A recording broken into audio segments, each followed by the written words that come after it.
Salut les crypto-fans, j'espère que vous allez bien. Suite à la dernière vidéo dans laquelle on découvrait si le minage de Bitcoin et de crypto-monnaies était toujours rentable en 2021, et si vous ne l'avez pas encore vu, je vous conseille d'y jeter un coup d'œil après cette vidéo pour notamment comprendre les choix que je fais dans celle-ci. Vous avez été mais alors très nombreux à vouloir vous lancer dans l'aventure du mining suite à la découverte des chiffres de rentabilité et notamment savoir quel type de matériel utiliser pour débuter dans le minage en 2021. Si dans ma précédente vidéo, je vous expliquais quel type de carte graphique ou ASIC choisir, dans le cas d'un rig de minage, c'est beaucoup plus complexe que ça et un mauvais choix de composants peut être très limitant, voire même dangereux dans le cas d'une mauvaise utilisation. Aujourd'hui, je vous propose de découvrir quel matériel choisir pour miner du Bitcoin et des crypto-monnaies en 2021. C'est parti! Mais avant de vous en dire plus, cette vidéo est sponsorisée par Summit Mining. Et Summit Mining, c'est quoi? Eh bien, il s'agit ni plus ni moins que d'une société qui tente de rendre le minage de crypto-monnaies accessible au plus grand nombre. Et pour ce faire, ceux-ci disposent de plusieurs fermes de minage à travers le monde et vous proposent de vous joindre à eux pour participer à cette belle aventure. Chez Summit Mining, vous avez la possibilité d'investir directement dans des machines de minage, et notamment les fameuses ASIC dont je vous ai parlé dans la précédente vidéo et dans celle-ci. La particularité, c'est que toutes les machines qui sont achetées sont partagées avec tous les clients. Cela vous permet donc de miner plusieurs crypto-monnaies à la fois, et contrairement au cloud mining, vous n'avez pas un contrat qui expire subitement, car vous restez à tout moment le propriétaire des machines de minage qui sont achetées. En plus, qui dit ferme de minage dit tarif électrique très attractif, et surtout, aucun inconvénient à avoir comme la configuration, la surveillance, le bruit, les températures, etc. Ici, c'est Summit Mining qui s'occupe de tout pour vous. Le budget minimum à investir chez eux est de 2000 euros. C'est relativement élevé, mais quand on voit le prix d'un ASIC vendu au tarif grand public, on est clairement en dessous. Il faut savoir que ceci fonctionne sur le principe d'achat groupé pour faire baisser le tarif des machines, et il vous faut donc passer commande avant le 15 de chaque mois si l'on veut faire partie du groupe d'achat. Si vous passez commande le 18, vous devrez attendre le prochain lot. Une fois la commande lancée, il faut compter entre 2 et 3 semaines pour que les machines soient en place et fonctionnelles. Au niveau des frais, il n'y en a aucun, car Summit Mining se rémunère uniquement sur la production de vos machines à hauteur de 15%. Cela les oblige donc à bichonner vos installations, car plus vous gagnez d'argent, plus ils en gagnent également. Si l'aventure vous tente, je vous invite à vous rendre sur leur site officiel dont le lien est en description et d'inscrire le code MonsieurTK au moment de votre inscription. Les frais de gestion passeront alors de 15 à 10% pendant 6 mois, soit une réduction de 33%. Excellente vidéo à tous.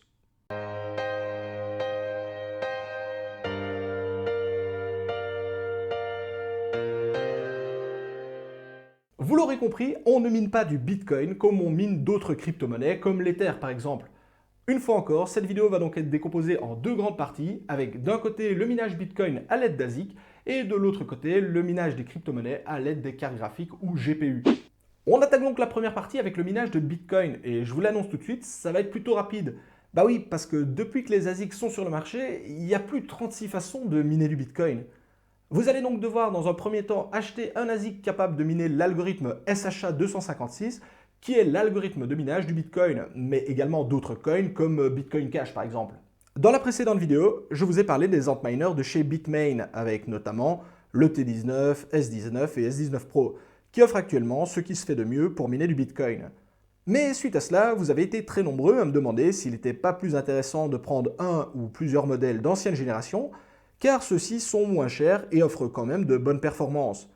Eh bien, à première vue, ça peut être une bonne idée, mais également une très mauvaise. Je vous explique. Si effectivement sur le papier, il peut parfois être plus intéressant financièrement d'acheter deux ASIC d'ancienne génération plutôt qu'un seul neuf, pour des performances équivalentes, il ne faut pas non plus oublier que derrière les chiffres se cachent également d'autres contraintes que l'on oublie généralement quand on a ce type de raisonnement, avec en premier lieu votre installation électrique. Car oui, une machine qui consomme 3000 watts, vous n'allez pas pouvoir en mettre 10 sur une multiprise ou sur une même ligne électrique. Vous êtes donc déjà bon pour adapter votre installation avant même d'avoir commencé à miner le moindre Bitcoin. Donc oui, 4 ASIC d'ancienne génération font peut-être aussi bien en termes de performance qu'un de dernière génération, mais bonjour les complications. Ensuite, les deux facteurs qui sont généralement oubliés sont le bruit et la gestion des températures. Parce que oui, qui dit augmentation du nombre de machines dit augmentation du bruit et surtout de la température. Alors, dans le cas du bruit, c'est encore pas trop un problème si vous installez vos ASIC dans un garage, une cave ou un local dédié. Par contre, pour la température, c'est un véritable problème et vous allez devoir vous en occuper. Et oui, déjà qu'un ASIC seul, ça chauffe pas mal, alors si vous les multipliez, vous allez également être obligé de passer par des solutions avec ventilateurs, extracteurs et autres systèmes de refroidissement. Et une fois encore, ce matos supplémentaire va lui aussi consommer de l'électricité et réduire un peu plus votre rentabilité. Généralement, ce que vous allez gagner d'un côté, vous allez le perdre en accessoires et autres éléments supplémentaires pour faire fonctionner au mieux votre installation. Et encore, ici je ne fais que soulever les problèmes les plus évidents. Qui dit plus de machines dit plus de temps de configuration, plus de temps de surveillance et plus de câbles pour connecter tout ce bon monde à Internet. Bref, ici, je ne vous déconseille pas du tout d'utiliser des ASIC d'ancienne génération qui peuvent être d'excellentes affaires. Cependant, quand vous le faites, ne regardez pas uniquement les puissances de minage, car il y a énormément d'autres facteurs qui entrent en jeu. Petite précision ici, mais ma vidéo s'adresse avant tout aux mineurs débutants ou confirmés, et non pas aux professionnels du milieu. Forcément, si vous avez une ferme de minage dans un hangar dédié, ventilé et conçu spécialement dans le but de miner, les problèmes que je donne ici sont nettement moins problématiques pour vous, on est bien d'accord. Vous l'aurez compris, si à première vue le minage ASIC peut sembler simple au premier abord, celui-ci peut très rapidement se complexifier en fonction des choix que vous allez faire. Et donc, au niveau du minage ASIC, qu'est-ce que je conseille? Eh bien, comme dans ma précédente vidéo, je vous conseille de partir sur du matériel neuf de dernière génération, même si celui-ci est compliqué à obtenir. Si vous partez sur du matos d'occasion, faites bien attention et prenez le temps d'examiner la bête. Elle tourne peut-être depuis plusieurs années non-stop et certaines pièces seront probablement à changer, comme les ventilateurs ou l'alimentation. Si jamais il s'agit d'un modèle d'ancienne génération mais vendu neuf, n'oubliez pas de prendre en compte les différents points que j'ai abordés juste avant si vous achetez plusieurs de ces machines. Bref, la partie minage ASIC est maintenant terminée et il est temps de passer au minage via carte graphique. Celle-ci va être beaucoup plus dense car il existe pratiquement autant de configurations possibles qu'il n'existe de mineurs de crypto-monnaie. Bon, je préfère vous le dire tout de suite, mais si vous démarrez de zéro dans le monde du minage, actuellement le plus difficile c'est de trouver le matériel à un prix correct et surtout du stock. Je le dis toujours, mais il n'est jamais trop tard pour se lancer dans le minage. Mais forcément, quand on commence alors que la rentabilité explose, c'est plus compliqué. Et ici, j'en profite pour faire un petit coucou à toutes ces personnes qui m'ont fait confiance par le passé et qui se sont lancées dans le minage alors que celui-ci ne rapportait presque rien. Je suis persuadé que vous a pris pour des fous, vous avez probablement douté, mais maintenant, c'est vous les grands gagnants de l'histoire. Dans la précédente vidéo, je vous donnais les différentes possibilités au niveau du choix des cartes graphiques, mais dans le cas d'un rig, c'est beaucoup plus que cela. Nous allons donc voir ensemble quel type de matériel choisir pour miner en 2021 afin d'avoir un maximum de puissance et surtout un maximum de possibilités. Je vous propose donc de commencer par le point central de toute installation de minage qui se respecte, à savoir la carte mère. C'est à elle que nous allons connecter nos différents éléments et il est donc très important de bien la choisir car certaines cartes mères sont spécialement conçues pour le minage, avec notamment de très nombreux ports PCI pour venir connecter vos GPU. Et donc oui, sur le papier, n'importe quelle carte mère peut faire l'affaire, mais si vous prenez un modèle micro ATX où l'on ne peut mettre qu'une seule carte, vous n'allez quand même pas être bien avancé. De mon côté et en premier choix, je vous propose la fameuse Asus B250 Mining Expert. Et oui, c'est bien celle-là que je vous conseillais dans ma vidéo de 2020. Comme quoi, j'avais déjà bien bossé. À l'époque, les revendeurs s'en débarrassaient pour moins de 30 € car elle n'intéressait personne. Actuellement, il est impossible de la trouver à moins de 150 € en France et il vous faudra vous tourner vers la Chine pour la trouver encore à un prix correct. C'est la référence des cartes mères mining, avec un BIOS spécialement conçu et configuré pour le minage, et avec cette énorme possibilité de monter jusqu'à 19 GPU dessus. Bref, en 2021, elle reste toujours la référence du mining. Mais si cette carte mère vous fait de l'œil, attendez de voir sa petite sœur, l'Asus H370 Mining Master. C'est exactement le même principe, grosse carte mère, BIOS dédié au mining, et on monte jusqu'à 20 GPU simultanément. Et donc, pourquoi ne pas conseiller ce modèle-là plutôt que l'autre? Eh bien, tout simplement parce qu'elle n'utilise pas le même type de processeur. Et en fonction du type de processeur que vous allez trouver, il faudra choisir un modèle plutôt que l'autre. Mais on en reparle juste après. Pour finir, au niveau des cartes mères, je vous propose l'ASRock H110 Pro BTC et la Gigabyte H110 D3A qui peuvent accueillir respectivement 13 et 7 GPU. De mon côté, je possède des ASRock, des Gigabyte et une Asus B250 et elles me donnent toutes entière satisfaction. En fonction de votre configuration, surtout des stocks et des prix, prenez un modèle qui vous convient, mais croyez-moi, peu importe votre choix, vous ne serez clairement pas déçus. Qui dit carte mère dit processeur, et ici, attention, car ça va être un bordel monumental, donc soyez attentifs. Le problème, c'est que les processeurs compatibles avec nos cartes mères se font de plus en plus rares, ancienne génération oblige. Il va donc falloir fouiller le net et surtout les petits revendeurs de votre région pour espérer trouver le Saint Graal. Donc plutôt que de vous conseiller un modèle en particulier que vous n'allez pas forcément trouver, je vous renvoie en description avec la liste des processeurs compatibles en fonction des cartes mères. Honnêtement, ici à partir du moment où vous trouvez un modèle compatible pas trop cher, n'hésitez pas à y foncer.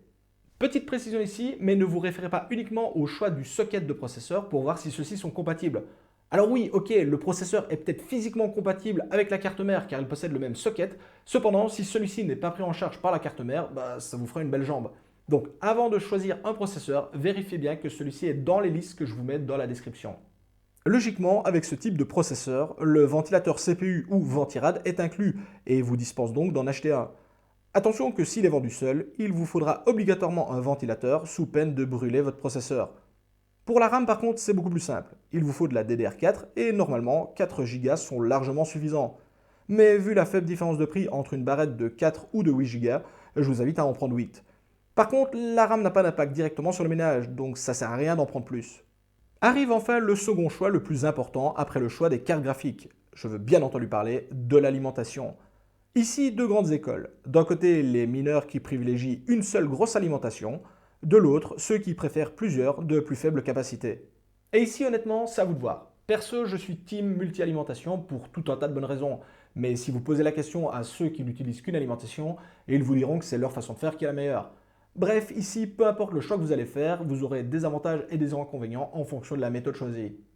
Et au final, peu importe votre choix de configuration, je vous invite toujours, et ici j'insiste énormément, à choisir une ou des alimentations de marques reconnues. S'il y a bien un endroit où il faut paradiner sur le prix, c'est bien le choix de l'alimentation. Car placer plus de 3000 € de GPU sur une alim à 80 €, croyez-moi, vous allez vous en mordre les doigts. Donc on prend une alim de marques connues comme EVGA, Corsair, Cooler Master, FSP, Seasonic, Be Quiet, etc. Et on évite les marques entrée de gamme bon marché. Oui, je sais, une bonne alimentation, ça coûte cher, mais croyez-moi, vous me remercierez plus tard. Pour la certification, visez un modèle Gold ou Platinum. Évitez autant que possible les alimentations non certifiées ou bronze qui sont clairement pas adaptées pour le mining. Au niveau de la capacité de la lime, le point ultra important à retenir est qu'une alimentation a une plage de fonctionnement idéale et que celle-ci se situe généralement autour de 60 à 70%. Donc oui, peut-être que votre rig ne consomme en théorie que 800 watts, mais n'allez pas me foutre une alimentation de 850. On prend des marges de sécurité et une alimentation fonctionnera toujours mieux et plus longtemps si on ne tire pas 100% dessus H24. Donc oui, si votre rig consomme 1000 watts, perso, je prends 1600 watts, que ce soit en simple ou en multi-alimentation. Oui, je sais c'est cher, oui je sais c'est embêtant, mais mon matos a bientôt 4 ans et demi et fonctionne encore nickel, donc vous faites ce que vous voulez. Pour finir, il nous manque ce que je vais appeler les câbles et autres accessoires divers, avec en premier lieu les risers. Les risers servent à connecter vos GPU à votre carte mère et sont donc indispensables. Il existe toutes sortes de modèles différents. Mon seul conseil ici est de choisir des modèles qui sont alimentés par des câbles 6 pins. Évitez autant que possible ceux alimentés par des Molex qui ont une moins bonne durée de vie. Si vous choisissez plusieurs alimentations, vous allez avoir besoin d'un câble d'alimentation supplémentaire qui va vous permettre de lancer de manière synchronisée vos alims. On les retrouve en version 2, 3 ou 4 alims et sont disponibles sur AliExpress vraiment pas cher. Il existe également une autre version avec une sorte de carte électronique, j'en ai jamais testé donc j'ai pas de retour à vous faire là-dessus. Et ici les petits malins, on évite la technique du trombone qui est clairement risquée, tout ça pour économiser 2 € sur un câble. Prévoyez également des boutons poussoirs on-off que l'on retrouve vendus sur Amazon à 1 € pièce mais vendus 10 centimes en Chine. Je vous laisse faire vos recherches. Avec cela, vous pourrez allumer et éteindre votre rig sans problème. Et pour terminer cette très longue liste, voici une liste de composants en option. Pas indispensable, mais bien utile pour tout un tas de raisons. En premier lieu, un SSD. Indispensable si vous souhaitez miner sous Windows, pas obligatoire si vous minez sur un OS dédié comme Easy Mining OS, mais quand même conseillé pour une meilleure stabilité du système. Bref, cela coûte 25 € et cela ne va clairement pas vous ruiner d'en avoir un, donc prenez-le. Un wattmètre qui permet de connaître la consommation réelle de votre installation. Une fois encore, c'est pas indispensable, mais je vous le conseille vraiment pour savoir où vous en êtes sur votre consommation électrique. Je vous rappelle que si vous commencez à bidouiller les fréquences de vos cartes, savoir réellement vos augmentations de consommation sera très utile pour savoir si c'est réellement intéressant ou non. Si vous avez prévu beaucoup de cartes graphiques, je vous conseille également de prendre des rallonges PCI Express afin de pouvoir connecter facilement tout ce beau monde. Et pour finir, une structure pour accueillir votre rig de minage. Ici, je le place volontairement en option car si vous êtes bricoleur, vous pouvez facilement réaliser votre propre support sur mesure et selon vos envies. Sinon, sachez qu'on en trouve des tout faits sur le net. Et donc, avec toutes ces pièces réunies, vous devriez être capable de monter votre premier rig de minage et ainsi miner vos premières crypto-monnaies. Pour le choix des cartes graphiques qui reste le composant numéro 1, je vous invite à regarder la vidéo que j'ai sortie en début de semaine, vous y retrouvez toutes les informations intéressantes. À partir d'ici, le plus dur est derrière vous et monter un rig de minage est relativement simple. Tout fonctionne un petit peu comme des Lego, les différentes pièces se clipsent et s'emboîtent les unes dans les autres avec des détrompeurs pour vous aider. À partir du moment où vous devez forcer, c'est que la pièce n'est pas au bon endroit ou pas dans le bon sens. Et maintenant, c'est à vous de jouer. Bref, voici qui termine cette vidéo et j'espère vraiment qu'elle vous aura plu. Pour ma part, je suis extrêmement fier de moi et notamment de voir que le matos que je vous avais proposé il y a plus d'1 an de ça est toujours d'actualité.